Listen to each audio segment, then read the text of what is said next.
Hi friends, இன்றைக்கி live மார்க்கெட்லேயே என்னோடய ட்ரேடிங்கை நான் வந்து க்ளோஸ் பண்ணிட்டேன். ஏன் அப்படின்னா 98% ஆஃப் பொட்டன்ஷியல் மூவ் ஆயிடுச்சு. அந்த ஒரு காரணம் தான். ஸோ எல்லாருக்கும் தெரிஞ்சிருக்குன்னு நினைக்கிறேன். நான் ஃபாலோ பண்ணுற சார்ட் மார்க்கெட் ப்ரொஃபைல் அப்படின்ற சார்ட். ஸோ எல்லாரோட நினப்பும் இன்றைக்கி என்னவாக இருந்துச்சு அப்படின்னா மார்க்கெட் டவுன் ஆகும் அப்படின்றது தான். ஸோ ஓப்பனிங்கே டவுன் ஆகி தென் அப்புறமா மார்க்கெட் அப் ஆகிட்டே இருக்குது. மேபி இனிமேல் அது எங்கே வேணால் போகட்டும், எவ்வளோ தூரம் வேணால் போகட்டும், நான் டபுள் மடங்கு கூட போகட்டும், எனக்கு தேவையில்லை. எனக்குள்ள செட்டப் படி நான் கரெக்டான ட்ரேட் எடுத்திருக்கிறேன். ஸோ அது எப்படின்னு நான் உங்களுக்கு இன்றைக்கி எக்ஸ்பிளைன் பண்ணுறேன், சரிங்களா?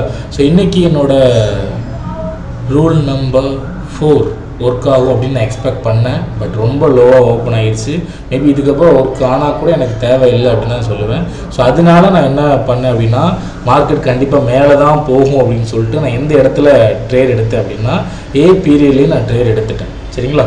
ஸோ நான் உங்களுக்கு காட்டுறேன் அந்த ட்ரேடை. ஸோ என்னோடய ஆர்டர்ஸ் இருக்குது. ஸோ நான் ஓப்பன் பண்ண பொசிஷனை உங்களுக்கு காட்டுறேன். நான் அந்த லாட்டை எப்போ ஓப்பன் பண்ணேன் அப்படின்னா கரெக்டாக 140 ருபீஸ்க்கு வாங்கினேன். தென் அப்புறமா எப்போ செல் பண்ணேன் அப்படின்னா 185 ருபீஸ்க்கு நான் செல் பண்ணிட்டேன். ஆக்சுவலாக ஒரே ஒரு லாட்டு தான் வாங்கினேன். ஏன் அப்படின்னா அந்த ஒரு லாட்டோட ப்ரைஸ் வந்து 6500 ரூபா இருந்துச்சு. ஸோ இது மூலமாக எனக்கு கிடைச்ச ப்ராஃபிட் 2255 ரூபா.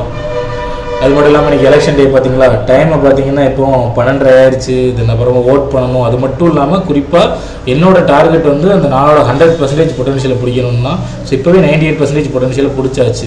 தென் இதுக்கப்புறமா வரக்கூடிய பீரியட்ஸ், அதாவது நான் ஒன்று புரிஞ்சுக்கணும், இதுவும் சேம் ப்ரொஃபைல் தான், சேம் டே தான் இன்டிமேட் பண்ணுது. ஸோ 98% என்னோடய டார்கெட் படி கம்ப்ளீட் ஆகிட்டதுனால இதுக்கப்புறம் ஒரு பெரிய மூவ்மெண்ட் இருக்காது. அப்படி இருந்தாலும் எனக்கு அது தேவையில்லை, சரிங்களா? ஸோ அதனால் நான் ஒரே ஒரு லாட் தான் இன்றைக்கி வாங்கினேன்.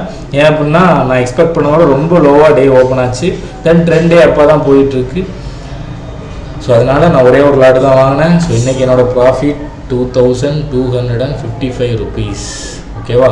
ஸோ நான் பண்ணுறது மார்க்கெட் ப்ரொஃபைல் ஷார்ட்டை யூஸ் பண்ணி தான் பண்ணேன். கண்டிப்பாக உங்களுக்கும் மார்க்கெட் ப்ரொஃபைல் சார்ட் ஃபியூச்சரில் தேவைப்படும் அப்படின்னு நினைக்கிறேன்.